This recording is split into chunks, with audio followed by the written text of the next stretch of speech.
Cha kwanza ninamshukuru Mungu kwa fursa hii. Pili namshukuru mkuu wa nchi Mheshimiwa Rais kwa ile heshima alionipa kuona kwamba huku Meru kuna kijana mmoja kutoka kule Nturu Milimani, mtoto wa mama muuza mboga na baba mchungaji wa kanisa dogo la Pentekoste, ambaye aliona kwamba mtu huyu anaweza akafaa kuwa mkuu wa wilaya.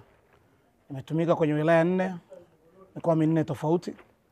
Lakini sasa nafikiri imefika muda, kwa sababu ni wakati wa uchaguzi na mwaka wa uchaguzi, na mimi nimewiwa kuzisikiliza sauti za watu wa Meru. Nimezisikiliza kisawasawa, kwa nimedhamiria na nimekuja kuchukua fomu ya kuomba kuteuliwa na Chama cha Mapinduzi kupeperusha bendera kwenye kiti cha ubunge kwenye jimbo la Arumeru Mashariki kupitia Chama cha Mapinduzi kwa 2025. Nilikotoka nimeaga vizuri. Sijaja kwa kutoroka. Niliweka kitu kwa Kimeru tunaitaga walio. Wale ambao hawajui Kimeru mtanisamehe kwa hapo, lakini mimi ni Mmeru napaswa kuzungumza Kikwetu. Kwa maana ya utaratibu mzuri, nimeomba kuondoka kwa heshima zote na kwa shukrani zote. Kwa hiyo siku ya Jumanne wiki nilipata ruhusa hiyo ya kuachiliwa rasmi kutoka kwenye nafasi yangu ya kuwa mkuu wa wilaya ya Magu kule Mwanza kwa ajili ya safari hii. Na labda watu waelewe, sio kwamba nimetumbuliwa, niliomba kuja. Kwa sababu kuna watu wanabadilisha maneno. Nimeomba kuja kupeperusha bendera ya Chama cha Mapinduzi kwenye jimbo letu la Arumeru Mashariki. Kwa sababu kila mtu anakuwa unaamini na kwetu ni hapa. Na nawajibika kwetu. Na nawajibika kama kijana aliyosomeshwa na mama muuza mboga na ndizi na mzee muuza kahawa na mchungaji, kuja kuleta hizo neema kurudisha kwa watu wa Meru. Meru inahitaji mtu mwenye sifa 4 ambazo naamini ninazo. Sifa ya kwanza, Meru inahitaji mtu jasiri kwa mbunge wao. Kwenye hilo naamini watu wa Meru hawana mashaka na mimi. Ujasiri ninao wa kuyabeba mambo yao na kuyapeleka mbele. Watu wa Meru wanahitaji mtu ambaye ana uwezo mzuri wa kujenga hoja. Uwezo huo wa kujenga hoja ninao kwa vitendo. Sihitaji kuhadisia, wamewahi kuona. Unapoongea kwamba unahitaji barabara, kila mtu anahitaji barabara, lazima uijengee hoja. Kwa nini barabara hiyo? Kwa nini wewe? Kwa nini wawe na sio kule? Katika hiyo budget ndogo, kwa nini wakati huo wewe na sio wale wengine?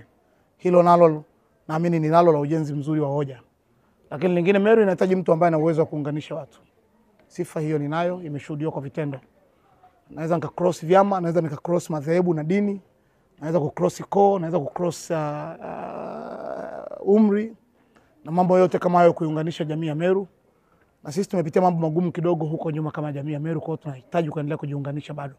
Yako baadhi ya mambo ambayo yalitenganisha na mengine mnayakumbuka miaka ya 90 ambayo yatuletea mpaka vurugu kwenye jamii yetu. Jamii yetu inazidi kurudi pamoja, inahitaji kiongozi ambaye ana uwezo wa kuendelea kuiunganisha jamii hiyo, na hiyo sifa nafikiri ninayo, mmeiona kwenye mambo yangu mengi.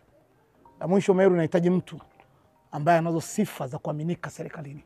Mtu ambaye ana uwezo wa kuaminika na vyombo, mtu ambaye ana uwezo wa kuaminika na mamlaka kwenye nchi yetu. Sifa hiyo ninao, maana yake mpaka nakuja hapa nimetokea kuwa mkuu wa wilaya 4, mikoa 4 kwa miaka 4 mfululizo. Nashukuruni sana.